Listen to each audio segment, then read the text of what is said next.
Give us just a second. Technical difficulties.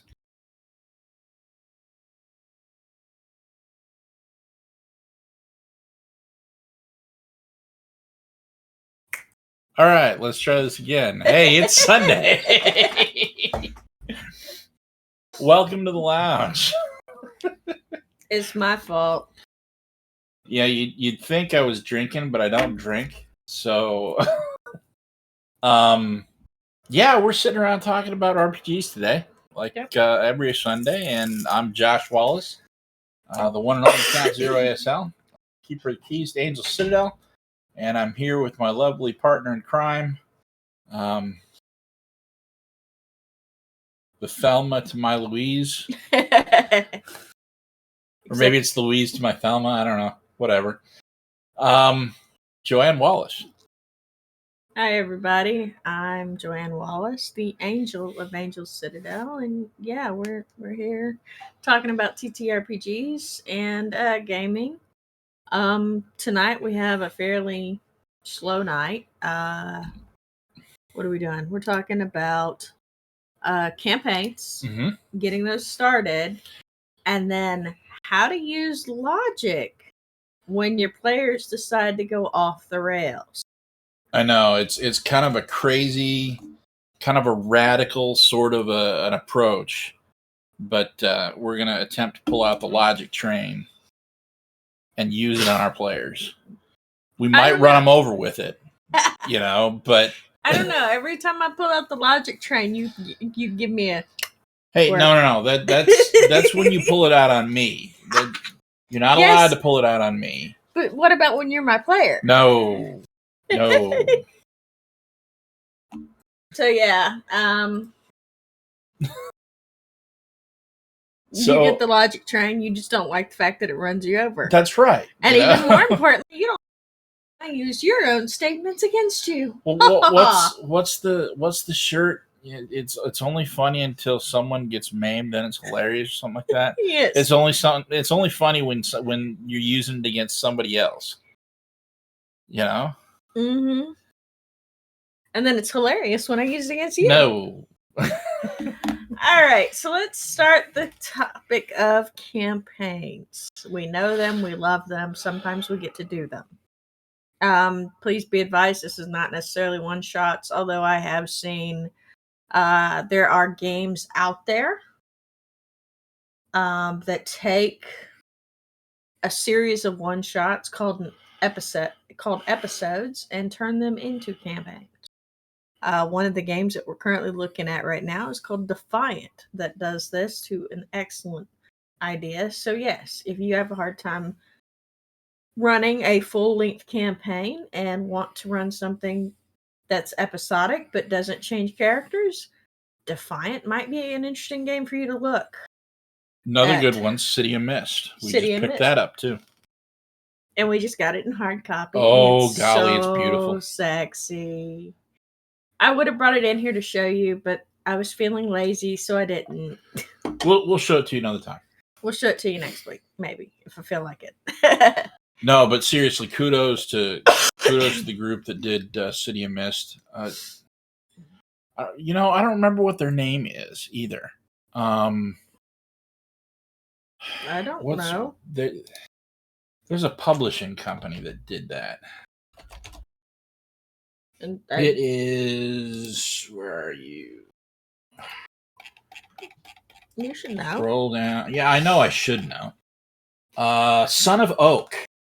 Yeah, kudos to Son of Oak for producing a very sexy game. Yeah, no, those of you that have read our blog for any length of time have noticed that I tend to go overboard when I'm gushing about Monte Cook games.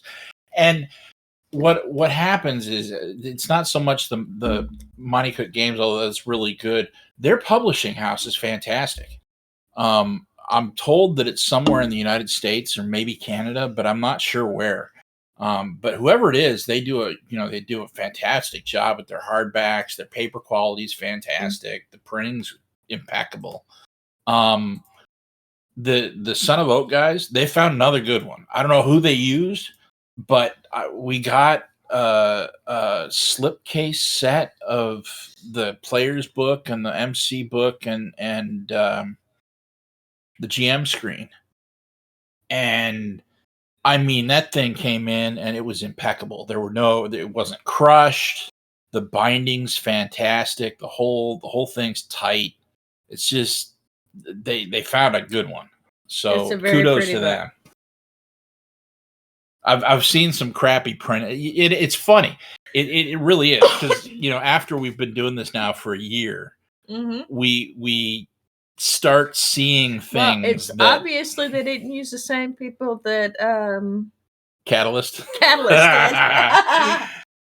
did. After we've been doing this for a year, we started to see some things that I never really looked at before.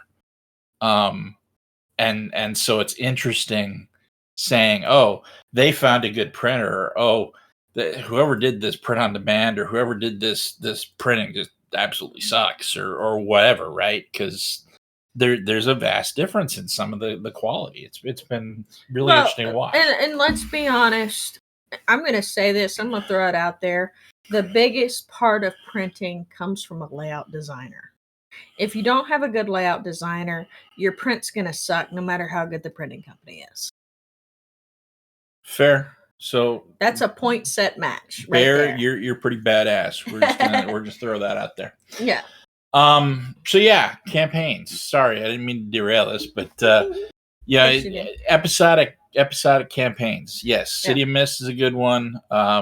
Defiant is a good one. So we just started doing a play-by-post of Defiant, just the two of us, to get a feel for we're not super keen on, until we know a game well, we typically keep it to just the two of us for that reason, so that we can learn the game together and work out any issues together and things that we don't understand.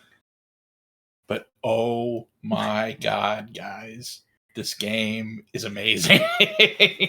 It's not super complicated, and I'm gonna drop this. In a lot of ways, it reminds me of the older Vampire the Masquerade. Oh, heck yeah. The original. So in Defiant, we kickstarted it, right? So we've already gotten our first copy, the PDF copy. We've gotten the PDF copy, yes. Okay, so we've gotten the PDF copy. Defiant, it reminds me a lot of the original Vampire the Masquerade, and anybody that's played that knows that in essence you're playing the elite of the elite. Well, in Defiant, you're playing what's basically royalty. Now, there's different species of royalty that you can play, but you're basically playing a lord or a lady.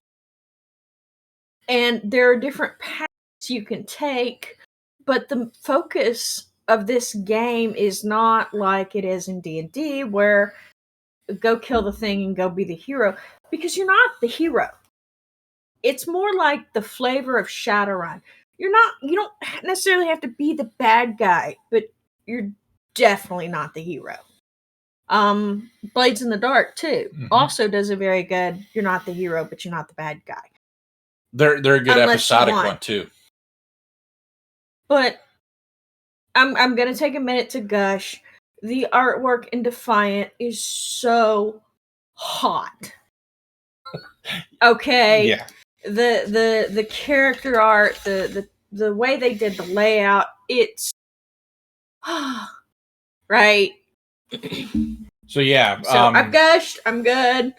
I'll probably gush more again. So when we're talking about doing a campaign, we're not just talking about doing these long-term existential, find the ultimate power of weapon or whatever. Yeah, you should definitely share the link because it's sexy.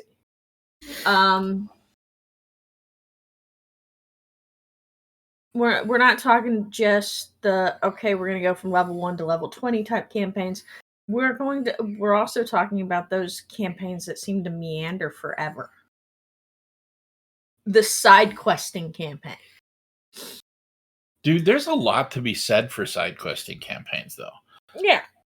I'll throw another pipe in, or another pip in there, and this one's kind of self-serving, but not entirely so. Invisible Sun Mm-hmm. is absolutely the most fantastic example of side questing campaigns I've ever seen. You can spend session after session after session after session outfitting your house, and it's fun. And then you can turn around and you can go to a different, world or whatever, and tangle with demons, and then you can come back and you can, like, advance in your order by talking to people, and it's fun. I don't know how he managed to do all that and make it all fun, but he did. Yes, somebody sitting here is an Invisible Sun fanboy. No, I'm an Invisible Sun fucking super fanboy. All right. My husband, guys. But yeah. So when you start with a campaign, the first and the most important, and you'll hear it all the time, I will say it, I will repeat it, is session 0. That's going to be the most important starting point. Not character creation, not world creation, but that session 0.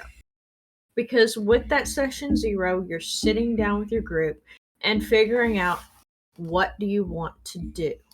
How are you going to have fun? Because I'm going to say it, if I can't play an RPG to have fun, I'm not going to play it.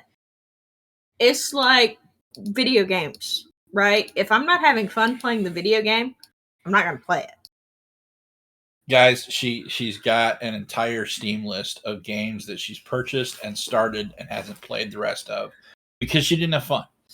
Yeah, if I'm not having fun, I'm not going to play it. And I feel that needs to be an important distinction for anybody who's doing anything when it comes to a hobby. Right? Yes, Angel Citadel is very important to us. Yes, it's sort of our business because of the way we did it, but it was initially a hobby and is still a hobby. And it's still very much if we're not going to have fun doing it, we're not going to do it. Because let's be honest. If we're not having fun together, then we're going to start resenting the time we're spending together. It's going to start getting miserable, and we're going to start getting bored, and it's going to be just a big bag of suck, right? So yes, when you're starting a campaign or any game, the most important aspect, in my not so humble opinion, because I'm going to beat people over the head with this all I can, session 0. Set your expectations. Set what you want to do. Decide where you want to go. Decide the game together as a group. Because it's not just the DM's game, and it's not just the player's game. It's everybody's game who sits down at that table. You're a unit. Now, yes, there might be conflicts. Yes, there might be issues that arise during the game, but be an adult about it. Talk it out. It's okay. I promise. And if you're not having fun, figure out why and then talk about it. I know a lot of people that quit playing TTRPGs because they weren't having fun. And it wasn't because of the TTRPG that they were playing, it was because of the group they found themselves in and didn't find a new group that fit more of what they wanted. Yeah. Very much so. After that, after you've got your session 0 and you've got your characters, I'm going to assume that by the time you sit down with that session 0, you've already figured out, or during session 0, you figure out what system you want to play. Because let's be honest, there are a lot a lot of systems out there Mm-hmm. that you can choose from. Yes, I have my favorites. Yes, Josh has his favorites. You can have your favorites. That's the beauty of this world, this game, this life. It's okay to be different. And I'm going to get off that soapbox now. But after session 0, and you've decided the world that you're going to play in, and you've started character creation, the other big thing that you need to think about as the GM is spotlight time. When you develop your campaign, even if you're doing a campaign from a book, like all the Dungeon and Dragons path books, or the Pathfinder group books, the Adventure paths. adventure paths. Thank you. I couldn't think of the word. Mm-hmm. Even when you're doing those, you need to think about how you need to tweak it to where everybody sitting at the table gets a bit of that spotlight. That's right. Even if it's not on the same episode, or in the same session, everybody deserves a chance to be in the spotlight. If you have a combat focused character and then only throw them in social situations, the person that created that combat focused character is going to feel left out. That's part of why we talk about the session 0 so much. But if you play a character that's like fully focused on socials and talking to people and then only do combat, then that player is going to feel left out. So you've got to find that balance. That's why I harp session 0, is because you find that balance in session 0. And then you can alternate and figure out how it works as you go along throughout the campaign to make sure everybody gets a little bit of the spotlight. No divas, right? We don't want to play with no divas. I'll take that and add on to it. The flip side of that coin, aside from developing your expectations up front, is checking in. One of the things that I try and do, I've tried for years to do this, is at the end of every session, I'll sit down and I'll have a quick discussion with my players, guys, girls, whatever. My people. How did that feel? Did you guys have fun? Was there something that you liked that you want to see more of? Was there something that you hated that you don't ever want to see again? Is there something that I can do better as a GM? Is there something else you want to see? Do you want to take those giant spiders and shove them up your butt?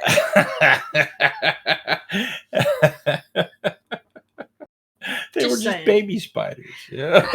Look, no, if there is a big ass spider in a corner talking, that's not okay. And then you have more spiders show up, that's not okay.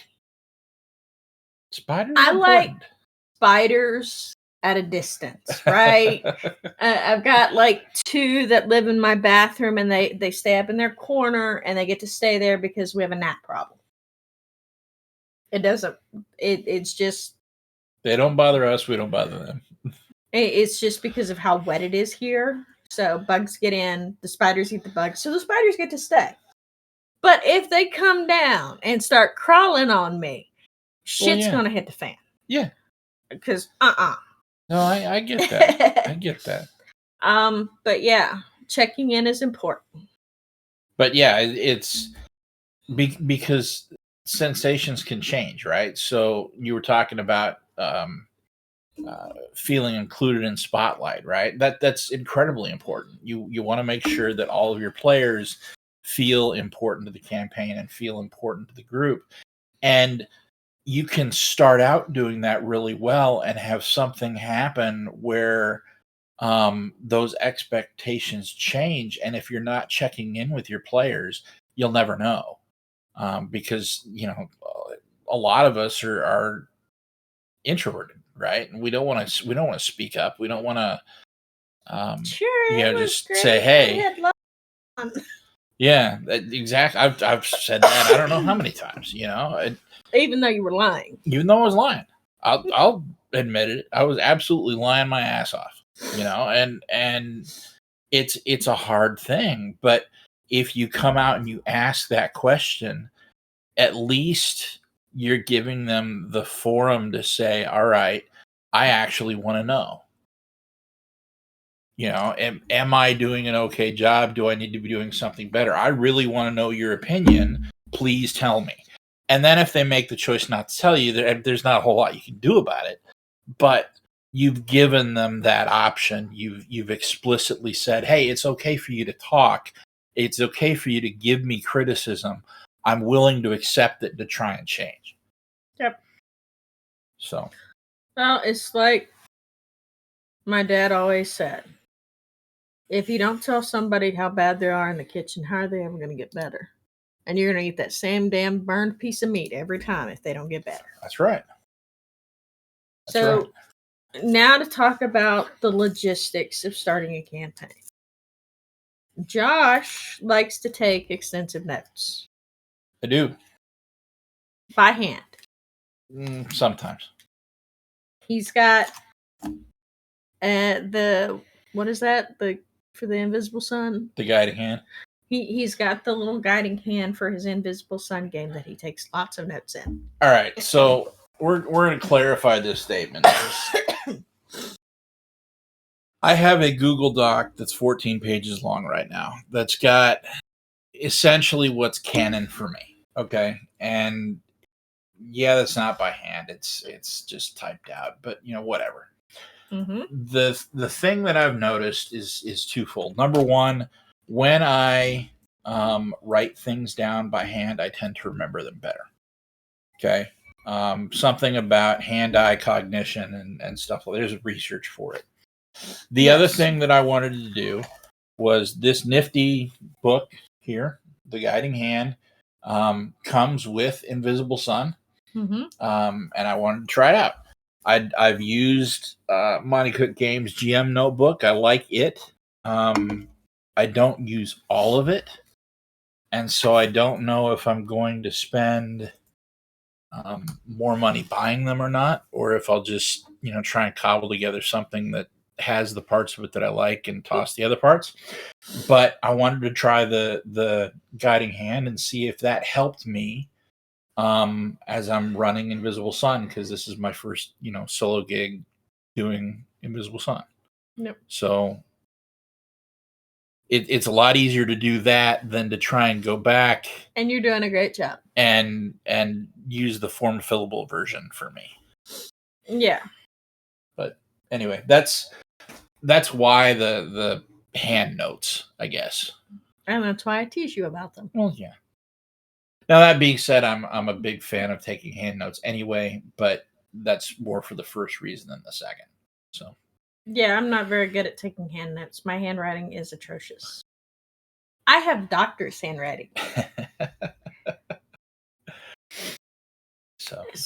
But all right. So when it comes to the logistics of starting a campaign, after you've started session 0, which is very important, and you start preparing to launch into the campaign, it depending on how much detailing out you want to do is what's important of the next part. And whether or not it's published. And whether or not it's published. All right. So I'm going to start with the published campaigns. Okay. You can find a shit ton of those. I've got, what is it? We've got stupid amounts of them. Curse of Strahd. I've got what? We've got all of the almost all of the 3.5 D&D published adventure. We've got a bookshelf full of the 5e published adventures. I've got tons of third party, 19 to 20 gigs of PDFs of published adventures. So they exist. They're out there. You can find them. Yes, D&D is the most popular. It's also the most easily accessible. So yeah, there's going to be a lot of D&D. However, you can, if you're familiar with the system, it's not that hard to reskin D&D for something else. Also, remember, we've said it before. We'll say it again. Please, please, please, please, please steal stuff for your games. borrow from any source you can, plagiarize. It's okay. As long as it's just for personal use. As long as it's for personal use. Except for stealing actual PDFs. I don't recommend that. Yeah, that's not what we're talking about. Hop over to drive-thru to buy them. But we're talking influences. Right? So, for example, Curse of Strahd. Big vampire dude. Kind of crazy. Lives in Barovia. Bit Ravenloft. Has this insane brain that has him completely fucking head over heels for some dead chick. Yep. So I'm going to take him because he is this super powered dude, and you know what? He would drop perfectly fine in something like Defiant. Oh heck yeah. As a Prince Espa. I wouldn't actually put him as the Hierophant. So and maybe not as a vampire, but a demon. Absolutely. Because if we go by the Buffyverse, vampires are just blood demons that take over the body. Mm-hmm. So make him a demon, drop him in Defiant. Leave him a vampire, drop him in Ironsworn. Whatever. Drop him in the Cypher system. You could totally drop it. I could see him dropped in Gods of the Fall or God Forsaken. Oh heck yeah. Like that. Absolutely. So yeah, that's when we say steal from RPGs, that's what we mean. We're take concepts, take traps, take rooms, take maps, take whatever, and drop it in your game. Reuse it, reskin it. It's like the triangle, right? Reduce, reuse, recycle. Okay, yep. Recycle everything. And so one of the games that I'm currently working on planning that I'm going to be running at some point soon, I'm stealing from 2E AD&D. Okay, I'm reaching way back into the history to grab what I want and bring it up and saying, okay, I'm going to use some of this and I'm going to use a little of that. And then we're just going to throw a whole bunch of this random stuff on top and slap it all together. That's going to be a blast. And it's going to be fun because it's going to be... I'm not going to say it's going to be unique because I am using pre-made stuff, but I feel like the way you present it is the way I'm going to present it is going to be unique. And yes, our dear dumbass of a vampire is going to show up. I'm sorry, Strahd's a moron. I will die on that hill. But let's face it. Even Hope's Horizon has outside influences. Well, yeah. I mean, come on. We plagiarized heavily from Traveler. We plagiarized from Shadowrun. We plagiarized from Doom. You know, I mean... Look, you leave my heavy death gun alone. It is sexy. I said so. It is, you know, but it's not an original idea, and that's okay. Yeah. Guys, honest, it's okay. Please do it. So, looping back to the whole campaign concept, yes. If you want to start with something that's already published and you're fairly new to GMing, please do so. Don't think that you have to come up with something all new, all yours, and present it to your players thinking, okay, this is me. This is what everybody else is doing, so I got to do it. No. Do where you're comfortable. If you're comfortable reading, and then running a published adventure, do it. If you're comfortable running it and then throwing in some of your own stuff, do it. Go where the vibe is right for you. Because otherwise you're going to hate it. Mm-hmm. I guarantee it. I guarantee that you might last 1 or 2 sessions, but you're going to come to resent and hate the time that you're spending because it's not where you feel right. Running a game as a DM is hard enough without it feeling wrong. Mm-hmm. And it should be fun. And when we say role playing should be fun, we don't just mean for the players. It ought to be fun for the DM, and if it's not fun for the DM, something's wrong. Stop what you're doing and figure out what's wrong. I'm also going to drop this here, and I know it's going to go over for a lead balloon, but there are some people out there who are not meant to be DMs. I've met them, I've played with them, they've tried to be DMs, and they didn't do a good job because they didn't feel comfortable taking that step. Because let's be honest, a good DM is both a storyteller and a mediator. Mm-hmm. Some people love the storytelling part, but they have a hard time with the mediation. And that's okay. And that's okay. For those people, I recommend getting a co-DM. Somebody that can walk right beside you and be like, okay, you tell the story, and when it comes to the rules, I'll take them over. Yeah. Yeah, there have been a number. You're over here, but you're over here up there. Yeah, I know. So, yes, I'm thinking we need to switch the overlay, quite frankly. Well, I'm not doing it tonight. Well, not tonight, but anyway. Yes, we've co-GM'd a lot, and it's fun. Yeah, it can be loads of fun. Make sure that when you co-GM, you're on the same page. Yes, that's the important part of co-GMing. The checking in is not just for the players. If you're going to co-GM, you check in with your co-GM as well. Yep. Make sure you're on the same page. Make sure you both understand what you're doing. Make sure that you're both still having fun, that you feel like the division of labor is equitable, all of that. Make sure often. Yep. So, and then the next part of planning a campaign is if you don't want to do a published adventure and you want to run an adventure that's your own, plan it out. But make sure when you plan this adventure out or when you plan this campaign out, make sure you leave space for player agency. What I'll say to that is that's going to be a hard thing to do at first.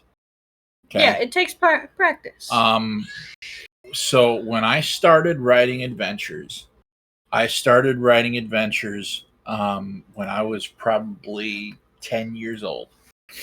And when I did, really all that was out there was D&D and a handful of other things. And the way D&D adventures were written was very much read this block of text, and if the players do this, then do this, and if the players do this other, then this other, and then if if there's combat or whatever, you're going to do this, and this is the monster, and here's the stat block. And I thought that I had to write it when I wrote adventures, when I made up my own adventures, I thought they had to be like that. They don't have to be like that. But it's okay when you're first starting to take a published adventure or something and say, all right, I'm going to use this as a template to make my adventure, to format my ideas in a way that I'm comfortable running. And then as you get more experience under your belt, you start kicking off the training wheels, right? And you wing some things and you say, okay, well, I know kind of how these options work. I know how to get to a monster or whatever. Maybe I don't have to put a stat block there, or maybe I don't have to put all these options written down. Maybe I don't. And then all of a sudden you're at an outline. Yep. And it's okay to progress like that. You don't have to start out and say, all right, I'm going to make up the entire world on the fly at the table with no prep. Yeah, she does. I still don't do that. And that's okay too, you know? I do a lot of upfront planning to a point. But well, you know, I'm going to point this out. It is your fault that I don't do the upfront planning anymore. I'm just throwing that out there. Yeah, but Your okay, fault. fine. It's my fault. You're right. I used to do a lot of upfront planning. I had charts and graphs and organized paths for, you know, the players to follow that were really cute. And I'd even have these exquisite detailed maps, right? They weren't my maps, but I would go find them and set them up to where they'd have these beautiful, pretty maps for the adventure, and then they'd fuck off and do something else. For example,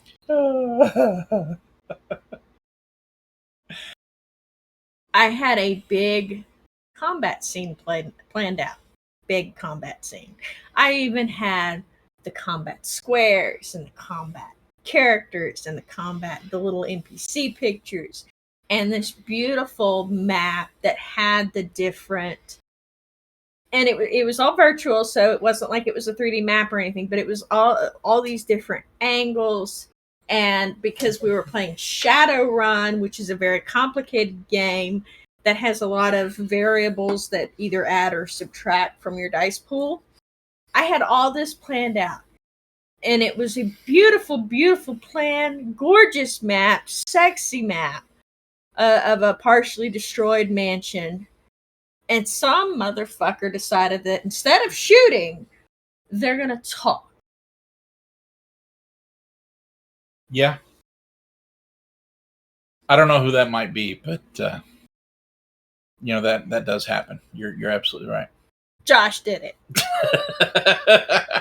And the second adventure, I did a little less prep work. I'm thinking, okay, first time's a charm, second time this is going to be this is going to be just fine. Did a little more, just did a little less prep work. It was a concert. We're still playing Shadowrun. It was a concert. It was a beautiful concert. I had a lovely map with an exquisite stage, and I had everything planned out, including the balcony seats they were sitting in. And I had guards in the stairwells for them to go running past. And then the mage casts levitate, and they jump off the balcony, completely skipping all of the combat. That was pretty awesome. And then somebody, Josh, told the mage at the time, why not just put a force wall around that physical adept and then set him on fire? Smoke him if you got him. So yes, there's reasons to do less prep, and the biggest one is to allow your characters and players in particular agency in game. You know, if you're going to say that role playing is stepping into a character and allowing that character to act in that world, then you have to allow for the fact that that character might do things in that world that you hadn't planned, and that's okay. It's okay to say yes to players, and it's okay to say yes even if you haven't planned what the result of that action is going to be. And that kind of gets to the second point of our discussion tonight. Logic. and its use at the gaming table. Before we start that real quick, welcome, Jason. Glad to have you here. Feel free to drop any questions you have in chat, or just chat with us either way.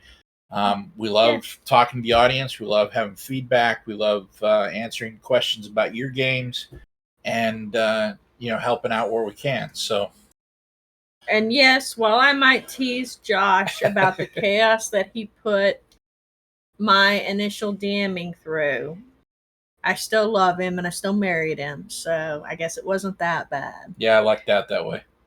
Forced me to think outside the box.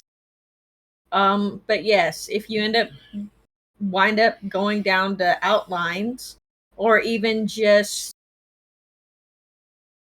using a trope here, just a little sticky note that says sexy goblin, you're more power to you. Or like Anthony always says, a back of a napkin, right? Yeah. So, logic. The biggest reason why we're talking about logic now is the fact that you're most of the time a player with player agency. If they're not invested in what the current line is or what the current activity is, there is a chance, a fairly high chance, they're going to go off the rails.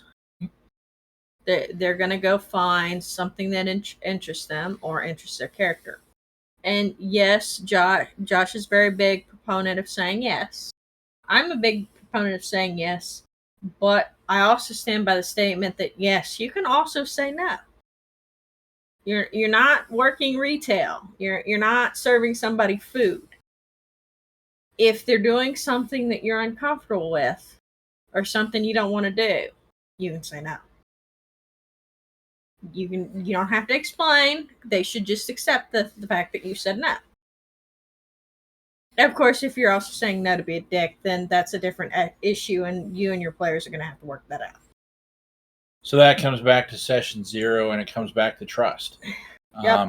It's one of the things that makes finding a good permanent group difficult. Is you have to find people that you trust to say, all right, players, you're not going to go off the rails just to screw with me, and I'm not going to be an authoritarian dick just to be an ruin your fun.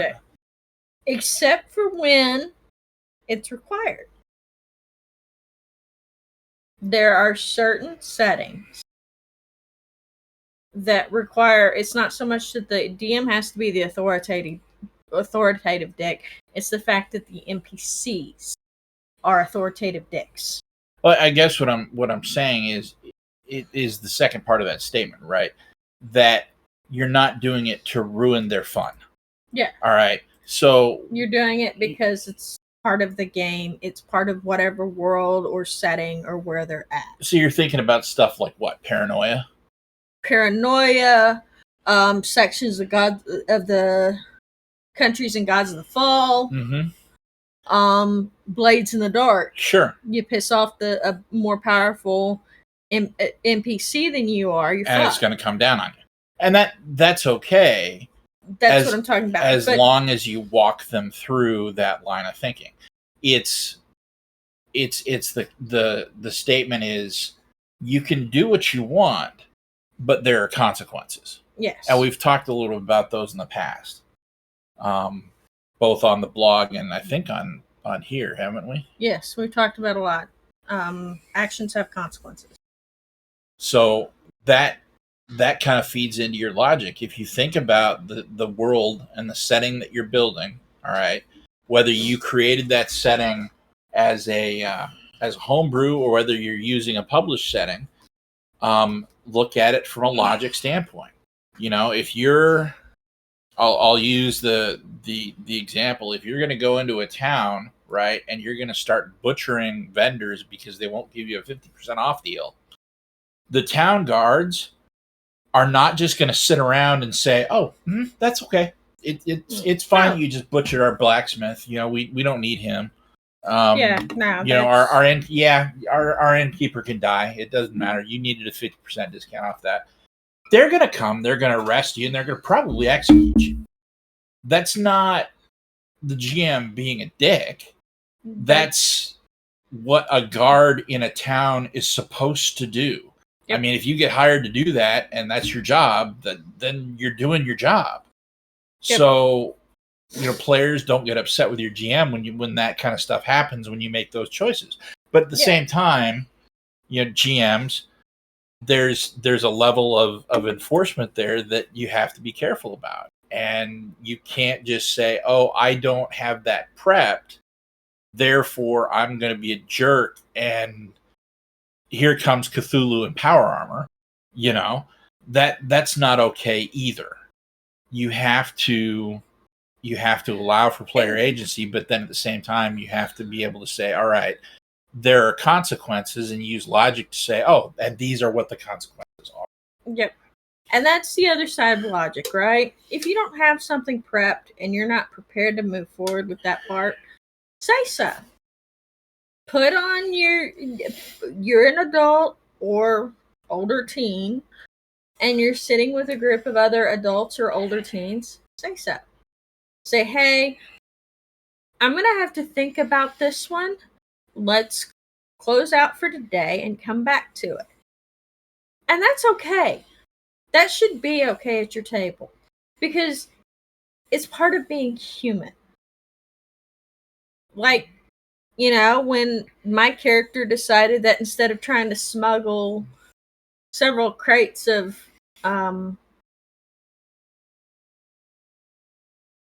things that weren't hers. Experimental weapons. Well, look, basically my character was hired to steal experimental weapons. And instead of trying to smuggle them across an extremely busy spaceport, she just stole the other ship that they were in. And so when they did that, instead of saying, no, you can't steal the ship, because quite frankly, they could steal the ship, I said, okay, you know what? I'm going to take a bio break, and I'm going to figure out what the heck happens when you steal that ship, because I've got no idea. And that's acceptable. You're allowed to be human. You're not God. Neither you nor your players are gods. You're just humans. So yes, that's part of the logic. The other part of the logic is that, in my opinion, is not so much can the characters do it, but more of a should. I'll give you an example. I don't know if it was on Twitter or Facebook, but there was a post going around from Reddit, but I don't remember if Reddit on Twitter or Facebook, because I really don't go to Reddit. But it was from Reddit, and it was a guy that was really upset about his character getting killed, and he thought it was killed because it was roleplay. And the post talked about how they had been captured by a mob boss, and the mob boss was talking to them, and the character spit on the mob boss, or spit at the mob boss's feet, something like that. And it's like, was I wrong? Was the DM wrong? And it's like, honestly, both of you were wrong. Yeah, because the DM had the character killed. It was not a maybe. It was a deliberate kill. And in my opinion, and both sides of them wrong, the player should have no matter how ornery or obstinate a player is towards a game, the character itself would know that spitting on or at a mob boss is a bad idea and wouldn't have done it. So they made the mistake there. The reason why I blame the GM is because the GM didn't give them a chance to, quote unquote, take it back. Ask the question, are you sure that's the path you want to take? They also didn't allow, from the story, I didn't get both sides, but from the story, There was also not an opportunity for the other characters to to influence that intervene decision. or influence that decision or say anything. It was just spit death. So the moral here, right, is as a GM in particular, telegraph your punch. All right. The meme of when the GM asks, "Are you sure you should be crapping your pants or whatever?"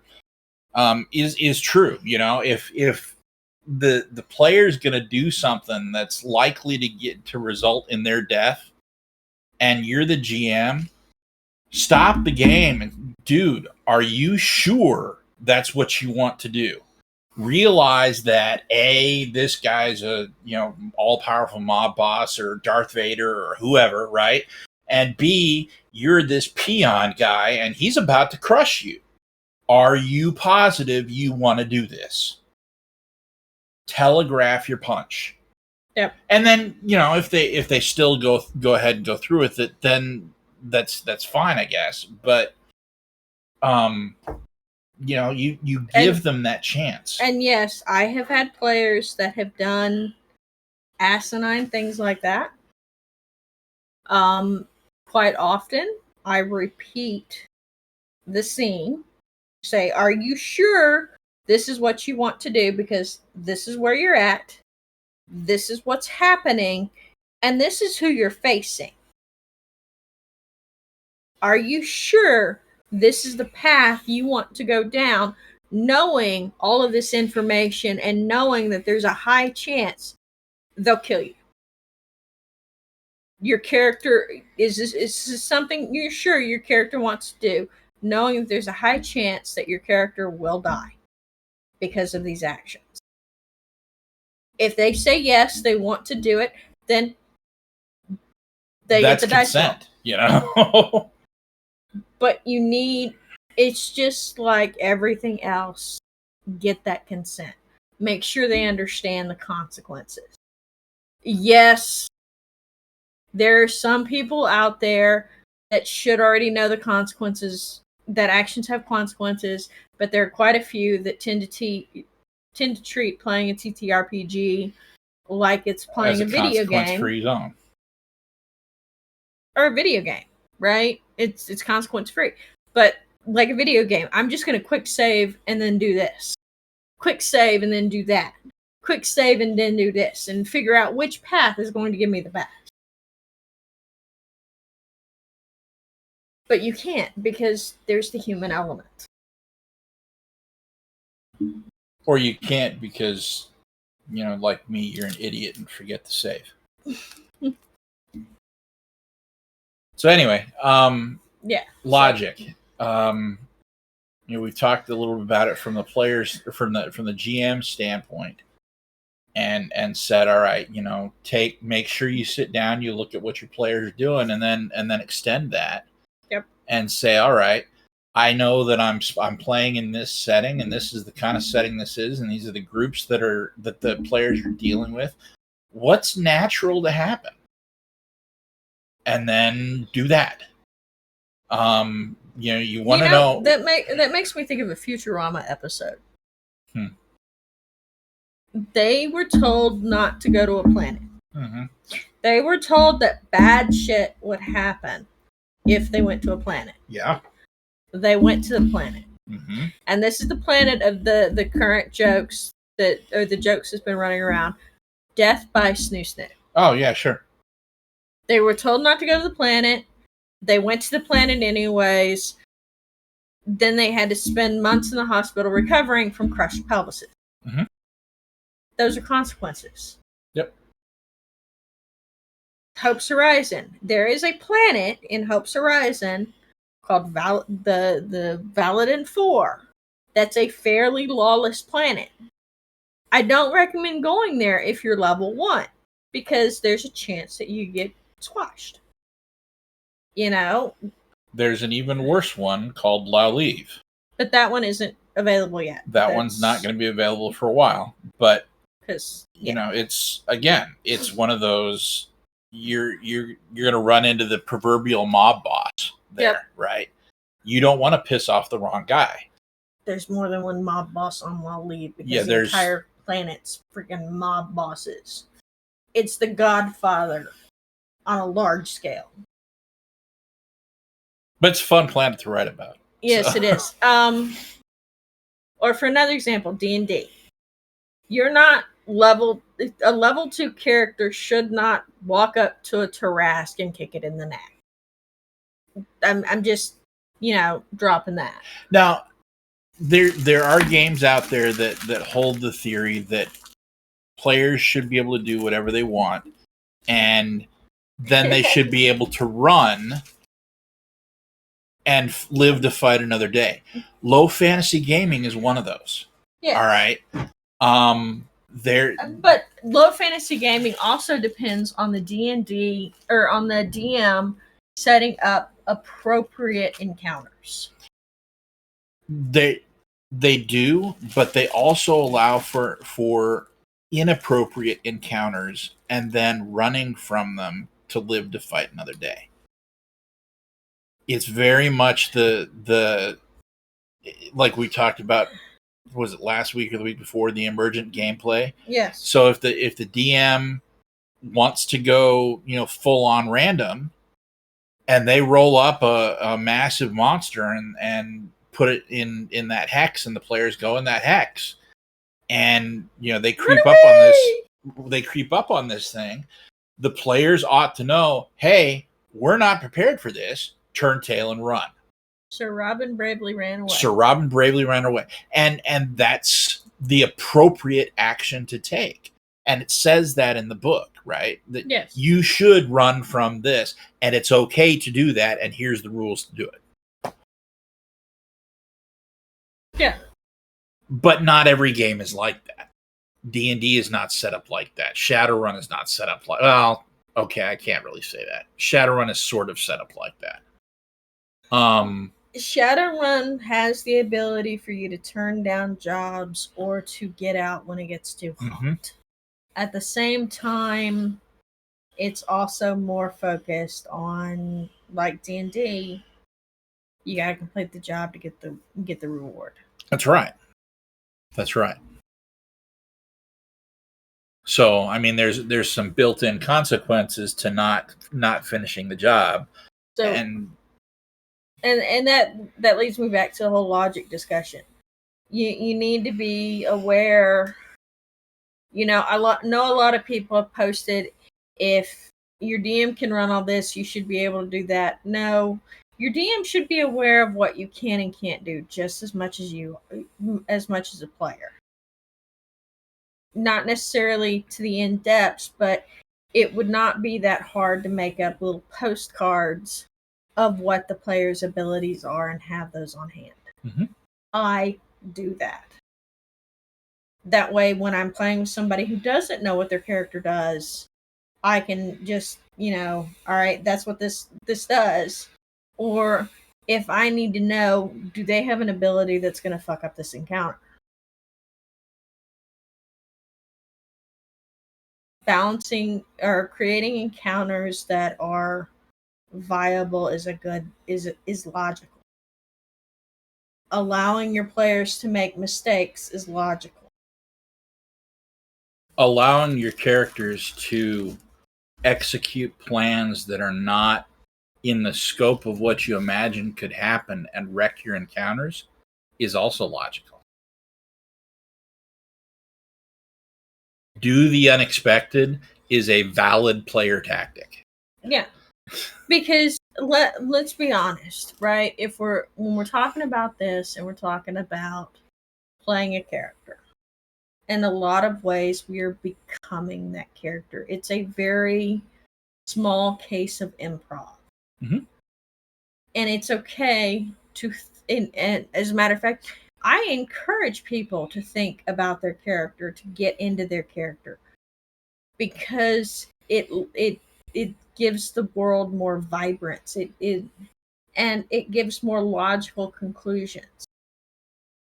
A player that's not invested in their character is going to do wild and insane shit. And, often when they get bored, they'll try to get that character killed off so they can make a new one And because they're not invested. that's less fun for anybody, right? So if you are with a group that's invested in their characters and in their party, and you've got one character that decides that they want to go screw off and get themselves killed because they're not having fun with that character anymore, then all of a sudden the time that the rest of the group has spent putting into building connections with that character and investing in bonds and story arc and stuff like that, it's all gone. They just wasted that time, and that's not fun for them. That's not fair. So that gets back to the original concept of session zero that we were talking about earlier. Yep. If you don't set those expectations and make sure everybody knows what's going to go on and is okay having fun with what's going to go on, then you're going to end up with dissatisfied group or a portion of your group dissatisfied later on. And often you'll get a pissed off DM. We had a player that liked to cycle through different characters while we were trying to run a campaign. And it was obnoxious because it was Shadowrun, and one of the big things about Shadowrun is developing connections, not just with your group, but with your fixer, with your Johnsons, all the people that give you the job, that pay the money. You get your equipment from, you've got to have those external skills from, yeah. And the other thing about a Shadowrun group is it's similar to Blades in the Dark. You got to have trust. You've got to have been with these people. And when you're constantly recycling characters, those new characters, if everybody else is focused on their character, the new character is not going to have the same level of trust and acceptance the other character did. Yep. I mean, the other one was that meme floating around for a bit with Gary Gygax at a table, and it said, your character Boromir just died. What do you do? Oh, well, next episode you'll meet his brother Boromir. Yeah.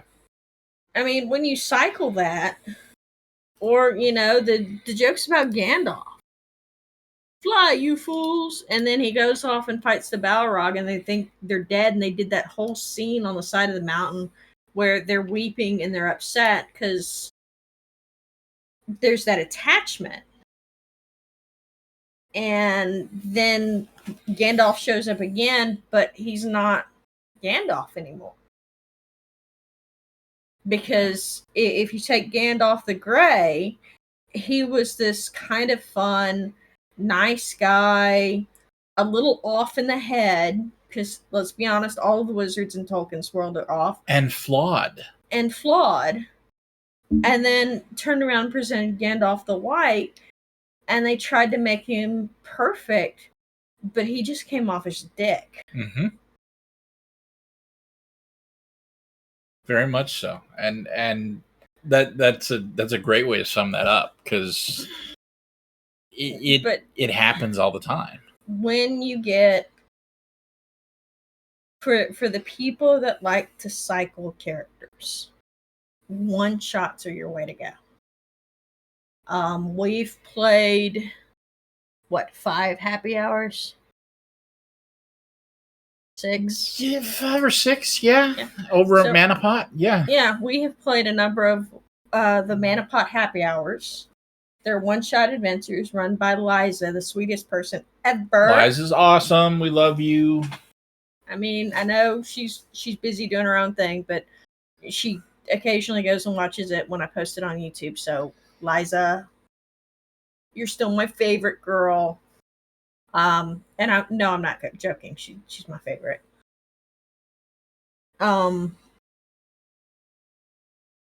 Zach is my third favorite guy.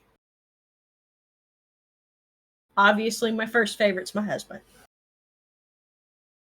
But yeah, if you're wanting to cycle characters and you're not having fun in a campaign, one shots are your way to go.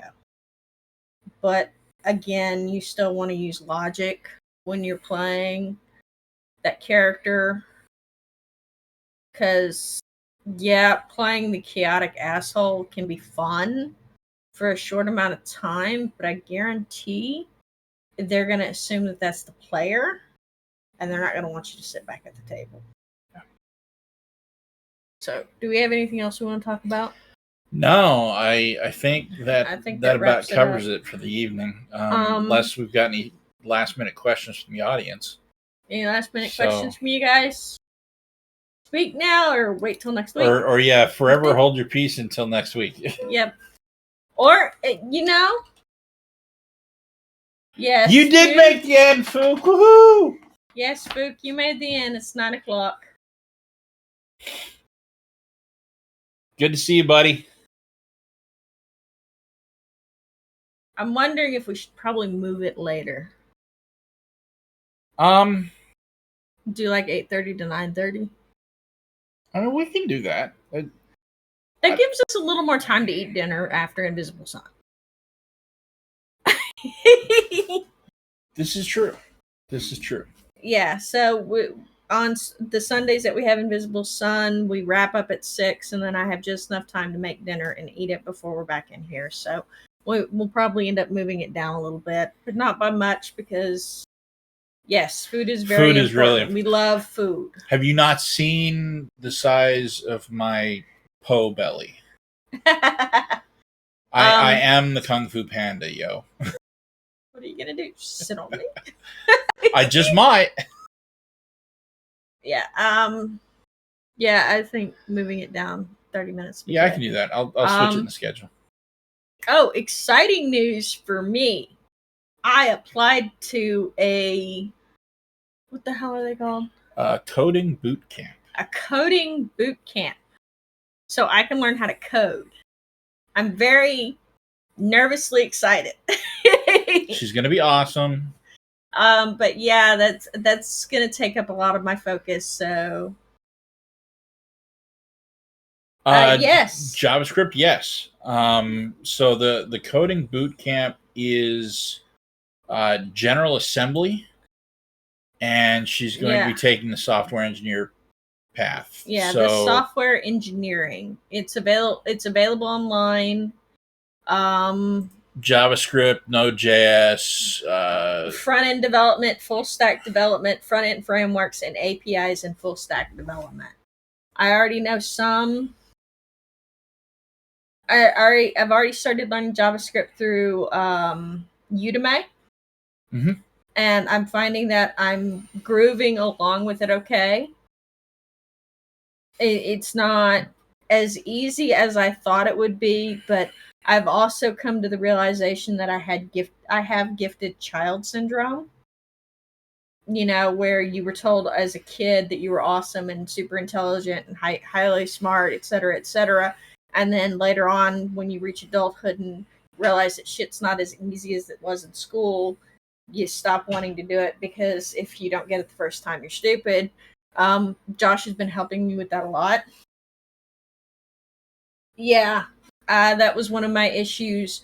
I've been using the Visual Studio Code program, and I really like it. Mm-hmm. I also really like Atom, and the way it handles it, because it lights the shit up when I don't have the completed code.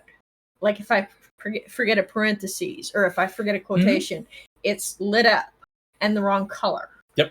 So that makes it really, really nice and easy. Modern IDEs are pretty awesome. The original, because the first time I tried to learn how to code, it was Java in Notepad that you turned around and then ran through a compiler and prayed that it worked, which is where the memes of my program doesn't work and I don't know why. My program does work. I don't know why. So yeah, that was way back in the yesteryears of late 90s. Yeah, 98, 99 was when was the first time I tried to learn how to code. So yeah, there's that. Which we're super excited about. I'm still looking for a job, which Josh we're is not still super looking for a excited job, about. which he's not super excited about, but we agreed that after I get the coding down, the boot camp that I'm going through supposedly has job help afterwards. So I'm going to try and go that route and get a job. That way, if he doesn't have a job by then, we'll still be okay. And then he can go to school and do the boot camp. And then we'll both try and find work from home jobs so that we can hang out together even more. Yeah. So that's pretty exciting stuff. That's on our personal end. Hope's Horizon is chugging along slowly. I'm having a hard time with bits of it because it's a how much lore do I want to feed everybody and how much should I just leave for the GMs and where's that middle What should ground? be canon and what shouldn't be canon? And plus I'm going back through all the stories that we've written about Hope's Horizon. Oh, and I'm going to be picking some of them and editing them for clarity and adding them as little banners to the beginnings of chapters, kind of like Catalyst used to do. But I'm actually going to make sure that the story that I'm telling fits the chapter. Yeah. And obviously, since it's going to be PDF, you can just skip the story. I won't be heartbroken. Yeah, you do. If you want. I mean, I'm not going to make you. I'm not going to sit on you and say, read this. Have we ever submitted anything to another publisher? No. We the Hope's Horizon's done under Cipher Creator.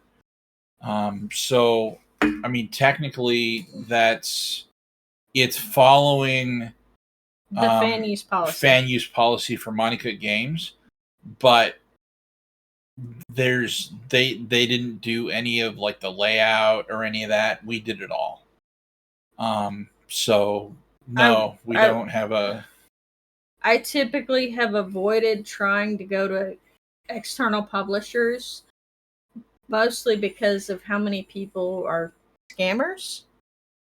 I mean, it's not as bad. It's probably not as bad as it used to be, but there were a couple of really bad scams running around for a long time, and it's made me kind of gun shy about going to a publisher. We have not. That's not something that we haven't considered. We've talked about doing some 5e stuff. We may do some 5e stuff in the future because we're both, we're both very well versed in 5e, but it's not something that we've done yet. Yeah, you can go through. What is it? What is DM's Guild? The DM's Guild to submit through. Mm-hmm. They're pretty good. I know that a lot of people have successfully kickstarted 5e stuff. The 5e stuff seems to kickstart very well just because of the large player base. Yep.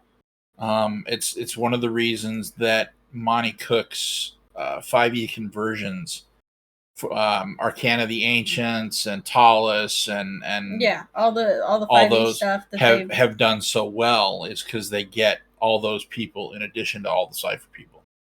Yeah, so 5e is a good route to go.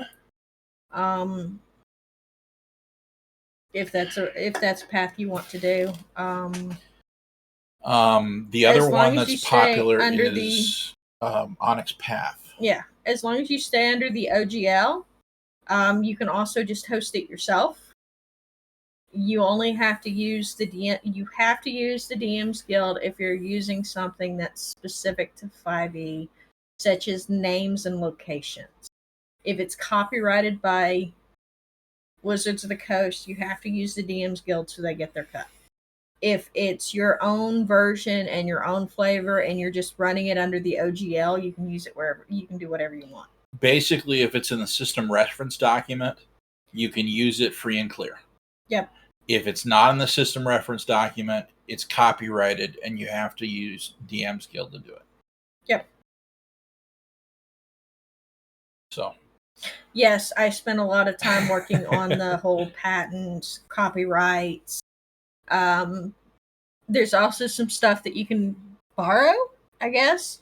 There's a lot of Creative Commons with attribution out there for 5e stuff that you can use, yep. which basically means that you can use it. You just got to say who did it, where you got it from, which you probably should anyways, because that's polite. But there are rude motherfuckers out there.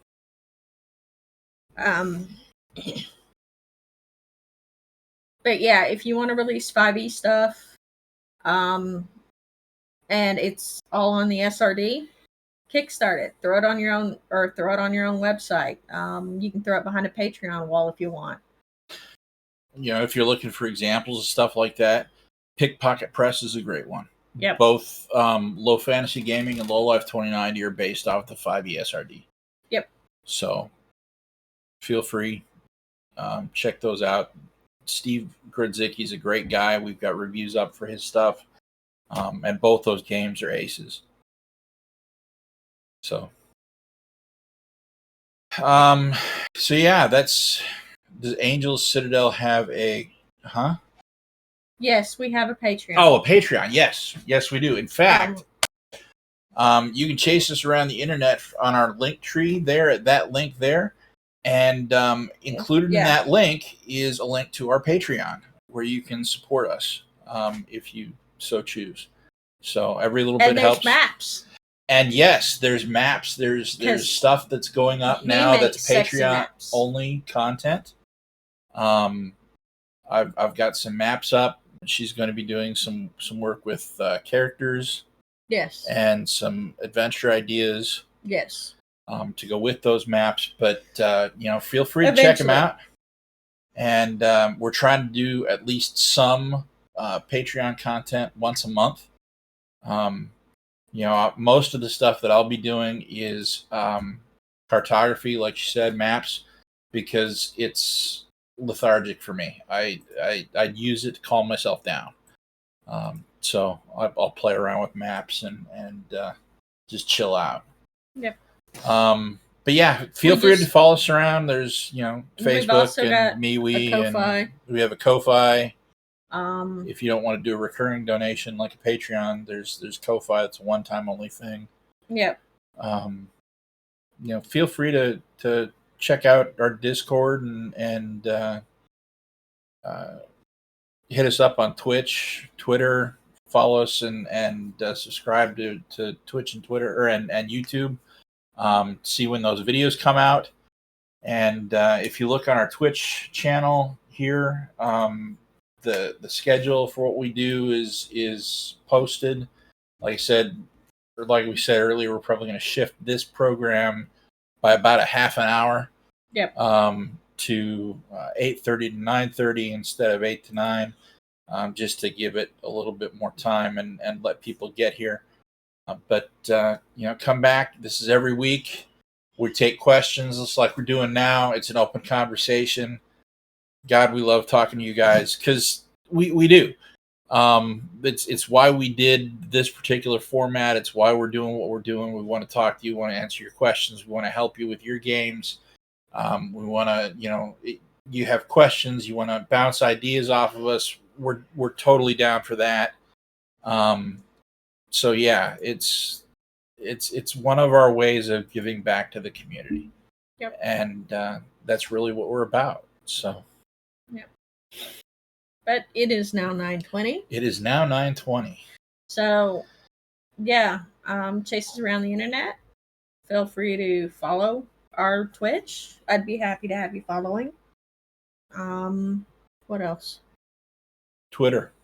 We're on Twitter a lot. He's on Twitter more than me. Not so much anymore. You're getting better. I forget, and then sometimes I just feel like I don't have anything to say. So what am I supposed to say?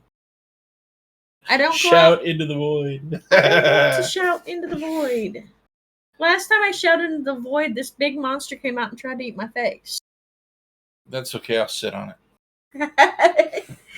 So yeah, from our Citadel to yours, happy gaming. Happy gaming, peeps. And we look forward to seeing you Friday for Halo. Friday Night Halo. And then next Sunday, we will be sitting back down for another Fireside Chat with. I will bring the hard books, because hopefully by then our Claim the Sky will have arrived. Clams! No clams! There were clams! No clams! No clams? No clams. Crap. You don't even like clams, weirdo. So yeah, hopefully our Claim the Sky will have arrived. It's currently in what, Indianapolis? It's in Indianapolis at FedEx Hell. Yeah, it got lost. It's okay. Well, we can wait. We're patient. But our other books have arrived, and I'm eager to share them with you. We've got more coming too. We've got Gob coming. Right. We've got Everway. Everway's on its way. We've got all kinds of crap coming. It's going to be a fantastic new year. Yep. Very exciting stuff. All right. Good night, guys. Later, everybody.